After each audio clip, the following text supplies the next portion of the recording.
নিশ্চয়কৈ হিমাক্ষী আমি যিহেতু দেখুৱাই আছোঁ যে কেনেধৰণৰ এটা পৰিৱেশ দেখা পোৱা গৈছে, কেনেধৰণৰ এটা পৰিৱেশে বিৰাজ কৰিছে যে কোৰ্টৰ সন্মুখত অৰ্থাৎ আদালতৰ সন্মুখত কি ধৰণৰ এটা পৰিৱেশ যে সকলো অধীৰ আগ্ৰহেৰে ৰৈ আছে। প্ৰতিটো সংবাদ মাধ্যম সংখ্যক ইয়াতে যি ব্যক্তি সেই ব্যক্তি গোট খাইছে আৰু সকলোৰে এটা আশা যে এটা প্ৰত্যাশা যে জুবিন গাৰ্গৰ যি জাষ্টিছ সেই জুবিন গাৰ্গে জাষ্টিছ পাব লাগিব। জুবিন গাৰ্গৰ মৃত্যু কেনেকৈ হ'ল আৰু কিয় হ'ল, কোনে কৰিলে, এই উত্তৰ এই অসমবাসীয়ে আচলতে জানিব লাগিব। এয়া হৈছে অসমবাসীৰ প্ৰশ্ন আৰু এই প্ৰশ্নৰ উত্তৰ পাব লাগিব। যি প্ৰশ্নৰ উত্তৰ আছে চাৰ্জশ্বিটত, যিখন চাৰ্জশ্বিট বৰ্তমান SIT দলে লৈ আহিছে আদালতলৈ, এই চাৰ্জশ্বিটখনতে আচলতে গোটেই প্ৰশ্নসমূহৰ উত্তৰ আছে। অসমবাসীয়ে যি ধৰণে উত্তৰ বিচাৰিছে, অসমবাসীয়ে যি ধৰণে অপেক্ষা কৰিছে 84টা দিন, এই 84টা দিনৰ অপেক্ষাৰ অন্তত এইখন যিখন বহু প্ৰত্যাশিত চাৰ্জশ্বিট, এই চাৰ্জশ্বিটখনক লৈ এতিয়া বৰ্তমান যিহেতু সকলো অধীৰ আগ্ৰহেৰে ৰৈ আছে যে এই চাৰ্জশ্বিটখনত আচলতে কেনেকুৱা ধৰণৰ বা চাৰ্জশ্বিটখনে কি ধৰণৰ কথা কৈছে জুবিন গাৰ্গৰ হত্যাৰ ক্ষেত্ৰত বা জুবিন গাৰ্গক হত্যা কিহৰ বাবে কৰিলে, কোনে কৰিলে,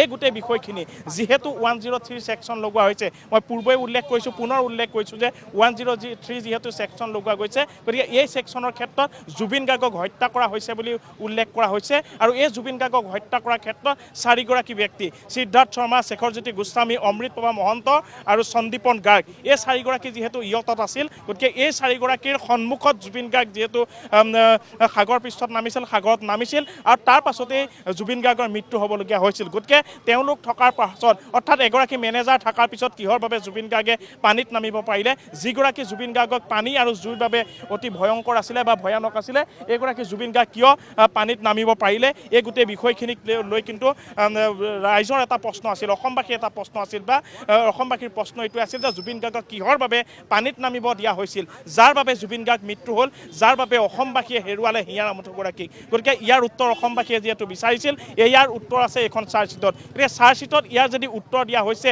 কেনেধৰণে দিছে, যিহেতু অসম আৰক্ষীৰ যিটো দল আছিল, SIT দল আছিল, সেই SIT দলে ছিংগাপুৰৰ যিখিনি আৰক্ষীয়ে কালেক্ট কৰা বা আৰক্ষীয়ে যিখিনি তথ্য লাভ কৰিছিল, সেই লাভ কৰা তথ্যখিনিৰ ভিত্তিত অসম আৰক্ষীয়ে তদন্ত প্ৰক্ৰিয়াত অৰ্থাৎ যিখন চাৰ্জশ্বিট, সেই চাৰ্জশ্বিটখনত অন্তৰ্ভুক্ত কৰিছে নেকি সেইখিনি তথ্য।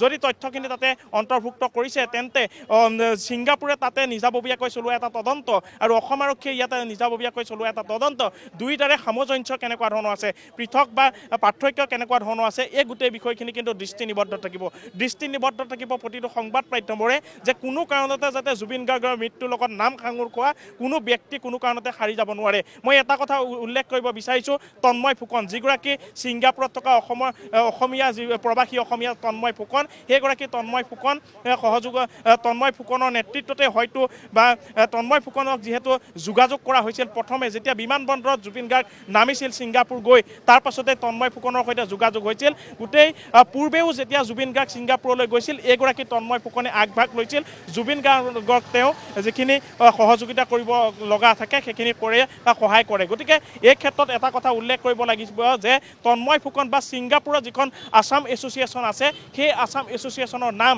বা আছাম এছ'চিয়েশ্যনৰ ভূমিকা কেনেধৰণৰ এইখন চাৰ্জশ্বিটত, এই অভিযোগনামাখনত সেইখন চাৰ্জশ্বিটখনত কেনেধৰণে অসম যি আছাম এছ'চিয়েশ্যন আছে, ছিংগাপুৰ আছাম এছ'চিয়েশ্যনৰ বিষয়াসকলক কেনেধৰণে ইয়াতে স্থান দিয়া হৈছে, কেনেধৰণে তেওঁলোকৰ ইয়াতে ভূমিকা পালন কৰিছে তেওঁলোকে, এই গোটেই বিষয়খিনিক লৈ কিন্তু দৃষ্টিনিবদ্ধ নিশ্চয়কৈ থাকিব প্ৰতিগৰাকী অসমীয়াৰ, প্ৰতিটো সংবাদ মাধ্যমৰ থাকিব। কিয়নো এই যিহেতু গোটেই বিষয়টো কিন্তু সহজ নহয় যে এয়া হৈছে জুবিন গাৰ্গ অৰ্থাৎ অসমৰ আৱেগ, অসমীয়াৰ আৱেগ, এয়া হৈছে অসমীয়াৰ প্ৰশ্ন আৰু এই অসমীয়াৰ প্ৰতিগৰাকী অসমীয়াৰ প্ৰশ্নৰ উত্তৰ এই চাৰ্জশ্বিটখনে দিব বুলি আশা এই মুহূৰ্তত কৰা গৈছে। কিন্তু পৰৱৰ্তী সময়ত যে যিটো ন্যায় প্ৰক্ৰিয়া চলিব, আদালতৰ যিটো প্ৰক্ৰিয়া চলিব, সেই আদালতৰ প্ৰক্ৰিয়াত যাতে কোনো ধৰণৰ বিসংগতি ৰৈ নাযায়, কোনো ধৰণৰ যাতে তথ্যৰ ক্ষেত্ৰত যাতে এইসকল যি অভিযুক্ত আছে, 7গৰাকী যিহেতু অভিযুক্তক কাৰাগাৰত বৰ্তমান আছে, তেওঁলোক যাতে সাৰি যাব নোৱাৰে, এই গোটেই বিষয়খিনিক লৈ দৃষ্টিনিবদ্ধ থাকিব। এতিয়া মই দ্বিতীয়টো কথা হিমাক্ষী এই মুহূৰ্তত উল্লেখ কৰিব বিচাৰিছোঁ যে শ্যামকানু মহন্ত, যিগৰাকী শ্যামকানু মহন্তই জীৱনত তেওঁ যিসমূহ ফেষ্টিভেল পাতিলে, সেই ফেষ্টিভেলসমূহত জুবিন গাৰ্গক যি ধৰণে ব্যৱহাৰ কৰিলে, সেয়া লাগিলে ৰঙালী ফেষ্টিভেলেই হওক, সেয়া লাগিলে নৰ্থ ইষ্ট ফেষ্টিভেলেই হওক, এইসমূহ ফেষ্টিভেলত জুবিন গাৰ্গক তেওঁ ব্যৱহাৰ কৰি, জুবিন গাৰ্গৰ তেওঁ যিখন ছবি আছে সেই ছবি ব্যৱহাৰ কৰি, জুবিন গাৰ্গৰ কণ্ঠ ব্যৱহাৰ কৰি তেওঁ এইসমূহ যিহেতু ফেষ্টিভেল পাতিছিল, এই ফেষ্টিভেলসমূহ পাতি তেওঁ কোটিপতি হৈছিল। এইগৰাকী শ্যামকানু মহন্তক চাৰ্জশ্বিটত কেনেধৰণে তেওঁ ভূমিকা পালন কৰিছে, তেওঁক কি ধৰণে তাতে উল্লেখ কৰা হৈছে, জুবিন গাৰ্গৰ মৃত্যুৰ সৈতে তেওঁক উল্লেখ কৰা হৈছে নে আন কিছু আচলতে কাৰণত, ৰিপৰ্টখনত যে এইখনতে দুটা কথাই উল্লেখ কৰিব পাৰি যে এটা হৈছে জুবিন গাৰ্গৰ মৃত্যু, আনটো হৈছে জুবিন গাৰ্গৰ সৈতে বিত্তীয় লেনদেন অৰ্থাৎ কিছু কেলেংকাৰী। গতিকে এই দুয়োটা বিষয়তে কিন্তু শ্যামকানু মহন্তৰ কি ধৰণে নাম সাঙুৰ খাইছে এই বিষয়টো যথেষ্ট গুৰুত্বপূৰ্ণ আৰু এটা চৰ্চিত বিষয় যে শ্যামকানু মহন্ত যিগৰাকী অসমীয়াই প্ৰতিগৰাকী অসমে তেওঁক ইতিমধ্যে যিহেতু ৰাইজৰ আদালতত তেওঁক ইতিমধ্যে দোষী হিচাপে চিনাক্ত কৰিছে এইগৰাকী শ্যামকানু মহন্তক কি ধৰণে যিখন অভিযোগনামা প্ৰস্তুত কৰাইছে এই অভিযোগনামাখনত কি ধৰণে গুৰুত্ব দিয়া হৈছে বা অভিযোগনামাখনত শ্যামকানু মহন্তৰ যিটো দস্তাবেজ আচলতে কি ধৰণে ইয়াতে লিপিবদ্ধ কৰা হৈছে এই গোটেই বিষয়খিনি কিন্তু এটা চৰ্চাৰ বিষয়। এই গোটেই বিষয়খিনি কিন্তু একোটা বৰ্তমানো প্ৰশ্নবোধক হৈ আছে কিয়নো ইয়াৰ উত্তৰ যিহেতু এইখন চাৰ্জশ্বিটত আছে, এইখন অভিযোগনামাত আছে। গতিকে এইখন অভিযোগনামাত এইখন চাৰ্জশ্বিটত কি ধৰণে তেওঁ কথাখিনি উল্লেখ কৰা হৈছে, তেওঁক কি ধৰণে অভিযুক্ত হিচাপে চোৱা গৈছে এই গোটেই বিষয়খিনি এই চাৰ্জশ্বিট নিশ্চিতভাৱে অনুপ আচলতে দোষীয়ে কঠোৰৰ পৰা কঠোৰতম শাস্তি লাভ কৰিব লাগে। যিহেতু আমি জনাইছোঁ জুবিন গাৰ্গৰ মৃত্যু এতিয়াও ৰহস্য হৈ আছে, জুবিন গাৰ্গৰ মৃত্যু এতিয়াও ৰহস্যৰে আবৃত হৈ আছে। সকলোৱে বিচাৰিছে পানী নসৰকা এখন চাৰ্জশ্বিট দাখিল কৰক, যিখন চাৰ্জশ্বিটৰ জৰিয়তে দোষীয়ে যিসমূহ অভিযুক্ত আছে, যিসকল অভিযুক্ত আছে সেই অভিযুক্তসকলে কঠোৰৰ পৰা কঠোৰতম শাস্তি লাভ কৰক। আৰু এই আমি পোনপটীয়া সম্প্ৰচাৰ এই মুহূৰ্তত আপোনালোকক দেখুৱাইছোঁ যিহেতু স্পেচিয়েল ইনভেষ্টিগেশ্যন টিম SITৰ যিটো দল 9জনীয়া যিটো দল গঠন কৰা হৈছিল ছেপ্টেম্বৰৰ 24 তাৰিখে আৰু তাৰ পিছৰে পৰা তেওঁলোকে 3 মাহ জুৰি তেওঁলোকে তদন্ত প্ৰক্ৰিয়া আগবঢ়াই নিছিল, ধাৰাবাহিকভাৱে তদন্ত প্ৰক্ৰিয়া চলাই গৈছিল আৰু 300ৰো অধিক লোকৰ তেওঁলোকে সাক্ষ্য গ্ৰহণ কৰিছিল আৰু তাৰপিছতে এখন 3500 পৃষ্ঠাৰ এখন চাৰ্জশ্বিট তেওঁলোকে যিহেতু আজি দাখিল কৰিব প্ৰস্তুত কৰি উলিয়াইছে তাৰপিছতে আজি দাখিল কৰিব। আৰু এয়া আমি আপোনালোকক দেখুৱাইছোঁ মুন্না প্ৰসাদ গুপ্তাৰ SITৰ মুৰব্বী মুন্না প্ৰসাদ গুপ্তাৰ নেতৃত্বত এই দলটো 9জনীয়া বিষয়াৰ যিটো দল সেই দলটো ৰাওনা হৈছে। মুখ্য তদন্তকাৰী বিষয়া APS ৰজি কলিতা আছে তদন্তকাৰী যিটো দল সেই দলটো তেওঁ ইতিমধ্যে তেওঁৰ নেতৃত্বত ৰাওনা হৈছে। APS Moromi Das, APS Lav Deka, IPS Tarun Goyal, inspector Dhrubajyoti Bora, inspector Muktajur Rahman, inspector Krishna Pathak, SI Girindra Keot আটাইকেইজন বিষয়া এইদৰে ৰাওনা হৈছে আদালতলৈ বুলি আৰু SITৰ মুৰব্বী মুন্না প্ৰসাদ গুপ্তাৰ নেতৃত্বত এই দলটো বৰ্তমান সময়ত ৰাওনা হৈছে আদালতলৈ বুলি আৰু কিছু সময়ৰ পিছতেই চাৰ্জশ্বিট দাখিল কৰা হ'ব। প্ৰায় 3 মাহৰ পিছত দাখিল কৰা হ'ব চাৰ্জশ্বিট। 3500 পৃষ্ঠাৰ যি চাৰ্জশ্বিট সেই চাৰ্জশ্বিট লৈ ইতিমধ্যে মুন্না প্ৰসাদ গুপ্তাৰ নেতৃত্বত এই দলটো ৰাওনা হৈছে আৰু কিছু সময়ৰ পিছতেই CJM আদালতত তেওঁলোক উপস্থিত হ'ব আৰু দাখিল কৰিব এই চাৰ্জশ্বিট। বহু অপেক্ষাৰে বাট চাই আছে অসমবাসী ৰাইজে। 3 মাহ জোৰা অপেক্ষা, 3 মাহ জোৰা ধৈৰ্য, এটাই আশা জুবিন গাৰ্গৰ ন্যায়। আৰু এই মুহূৰ্তত আমি আপোনালোকক জনাইছোঁ ৰজি কলিতা সহ আদালতত উপস্থিত হৈছে স্পেচিয়েল ইনভেষ্টিগেশ্যন টিম SITৰ দলটো উপস্থিত হৈছে।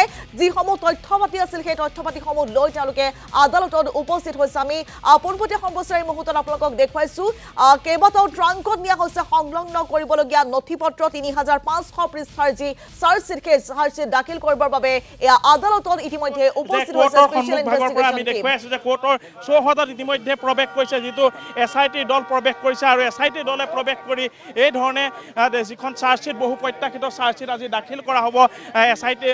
SIT দাখিল কৰিব আজি কোৰ্টত আৰু সেই চাৰ্জশ্বিটখনক লৈ যিহেতু অসমবাসী অধীৰ আগ্ৰহেৰে ৰৈ আছিল যে কেনেধৰণৰ উত্তৰ আচলতে অসমবাসীয়ে পাব, জুবিন গাৰ্গৰ মৃত্যুৰ সৈতে মৃত্যুৰ আচলতে যি ৰায় সেই ৰায় কি ধৰণে প্ৰদান কৰিব এই অভিযোগনামাৰ ভিত্তিত এই গোটেই বিষয়খিনি অসমবাসীৰ দৃষ্টি নিবদ্ধ হৈ আছিল। গতিকে ইতিমধ্যে SIT দল আৰু যি অভিযোগনামা অৰ্থাৎ চাৰ্জশ্বিট সেই চাৰ্জশ্বিট লৈ ইতিমধ্যে এই যি বাকচ সেই বাকচত লৈ অহা হৈছে চাৰ্জশ্বিট আৰু এই যি তথ্য সেই তথ্য ইতিমধ্যে লৈ আহি কোৰ্টৰ যি চৌহদ সেই চৌহদত প্ৰৱেশ কৰিছে।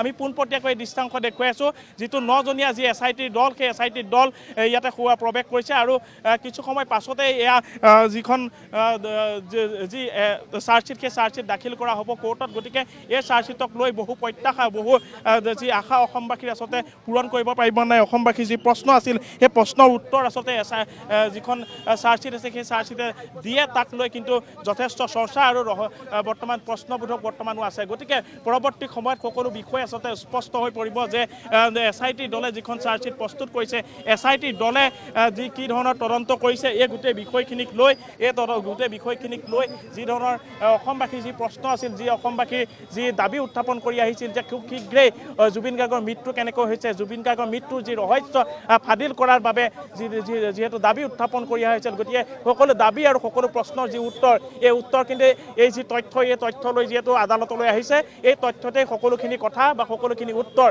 এই তথ্যতে আছে। গতিকে এটা কথা ক'ব লাগিব হিমাক্ষী যে কিছু সময় পাছতে অৰ্থাৎ কেইটামান ক্ষণৰ পাছতেই যিহেতু আদালতত দাখিল কৰা হ'ব এয়া বহু প্ৰত্যাশিত, এয়া হৈছে জুবিন গাৰ্গৰ মৃত্যুৰ সৈতে জড়িত এখন চাৰ্জশ্বিট। যিগৰাকী জুবিন গাৰ্গৰ মৃত্যুৰ পাছত অসম স্তব্ধ হৈ গৈছিল, এটা সপ্তাহ অসম স্তব্ধ হৈ গৈছিল, অসম বন্ধৰ দৰে এটা পৰিৱেশৰ সূচনা হৈছিল।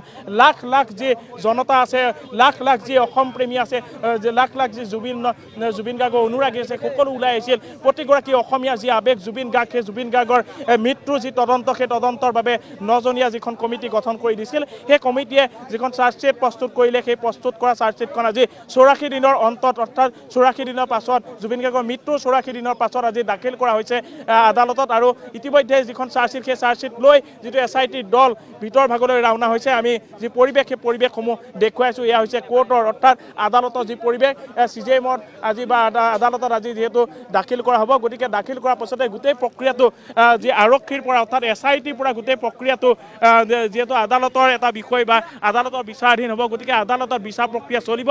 যে বিচাৰ প্ৰক্ৰিয়াৰ পাছত বা যিহেতু ফাৰ্ষ্ট ট্ৰেক আদালতত গোটেই বিচাৰ প্ৰক্ৰিয়া চলিব, গোটেই বিচাৰ প্ৰক্ৰিয়াত ফলাফল কি ধৰণে পায়, অসমবাসী আশ্বস্ত হ'ব পৰাকৈ কি ধৰণৰ উত্তৰ পায় অসমবাসীয়ে, তাক লৈ প্ৰতিগৰাকী অসমীয়া অধীৰ আগ্ৰহেৰে ৰৈ আছে, প্ৰতিগৰাকী অসমীয়া আৱেগেৰে ৰৈ আছে যে জুবিন গাৰ্গৰ মৃত্যু কেনেকৈ হ'ল তাৰ উত্তৰ অসমবাসীয়ে পাব লাগিব। তাৰ উত্তৰৰ বাবে যি ধৰণৰ SITয়ে কাম কৰিছিল, যে তদন্তকাৰী দলে কাম কৰিছিল, এই তদন্তকাৰী দলে কাম কৰাৰ যিখিনি ফলাফল, সেই ফলাফলখিনি আজি লৈ অৰ্থাৎ চাৰ্জশ্বিট লৈ আজি অভিযোগনামা লৈ আজি ইয়াতে দাখিল কৰিছে আৰু আজি দাখিল কৰিব। কিছু সময় পাছতেই ইতিমধ্যে দল সোমাইছে, ভিতৰ ভাগলৈ প্ৰৱেশ কৰিছে। যিখিনি তথ্য, যিখিনি আদালতৰ যিখিনি মজিয়াত আজি দাখিল কৰা হ'ব, সেই দাখিল কৰা তথ্যখিনিৰ ভিত্তিতেই গোটেই বিচাৰ প্ৰক্ৰিয়াখিনি চলিব। কোনো যাতে সুৰুঙা ৰৈ নাযায়। অসমবাসীৰ প্ৰশ্ন এটাই আছিল যে কোনো ধৰণৰ তদন্ত প্ৰক্ৰিয়া যাতে কোনো ধৰণৰ বেমেজালি নহয়, তদন্ত প্ৰক্ৰিয়া যাতে কোনো ধৰণৰ সুৰুঙা নাথাকে। প্ৰতিগৰাকী যি অভিযুক্ত আছিল, ইতিমধ্যে যিহেতু কাৰাগাৰত আছে 7গৰাকীকৈ অভিযুক্ত, এই অভিযুক্তসকল যদি সঁচাই জুবিন গাৰ্গৰ মৃত্যুৰ সৈতে জড়িত আছিল, তেওঁলোকে কঠোৰতকৈ কঠোৰতম শাস্তি পাব লাগিব।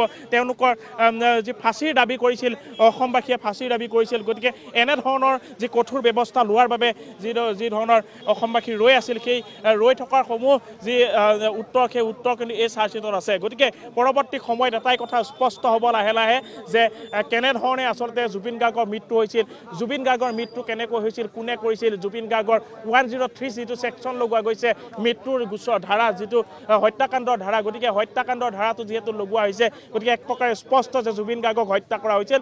জুবিন গাৰ্গক হত্যা কোনে কৰিছিল? সন্দীপন গাৰ্গ আছিল, তাতে অমৃতপ্ৰভা মহন্ত আছিল, শেখৰজ্যোতি গোস্বামী আছিল, সিদ্ধাৰ্থ শৰ্মা আছিল। সিদ্ধাৰ্থ শৰ্মাৰ মাষ্টাৰ মাইণ্ড আছিল নেকি জুবিন গাৰ্গৰ হত্যাকাণ্ডৰ ক্ষেত্ৰত? যদি তেওঁ মাষ্টাৰ মাইণ্ড আছিল বা যদি সিদ্ধাৰ্থ যদি মাষ্টাৰ মাইণ্ড আছিল, তেন্তে কিহৰ বাবে, অৰ্থাৎ ইণ্টেনশ্যন কি আছিল? ধনৰ লেনদেন, অৰ্থাৎ বৃহৎ যি টকা, বৃহৎ কোটি কোটি টকা তেওঁ যিহেতু জুবিন গাৰ্গে কষ্ট উপাৰ্জিত যি ধন আছিল, সেই ধন আত্মসাৎ কৰি পৰ্বতসম যিহেতু তেওঁ সম্পত্তিৰ অধিকাৰী হৈছিল, তেওঁ প্ৰেয়সীক যি ফ্লেট পৰ্যন্ত গিফ্ট কৰিছিল আৰু বিভিন্ন সময়ত তেওঁ লাখে লাখে টকা যিহেতু যিগৰাকী তেওঁ প্ৰেয়সী আছিল, সেই প্ৰেয়সীৰ একাউণ্টলৈ ট্ৰান্সফাৰ কৰিছিল।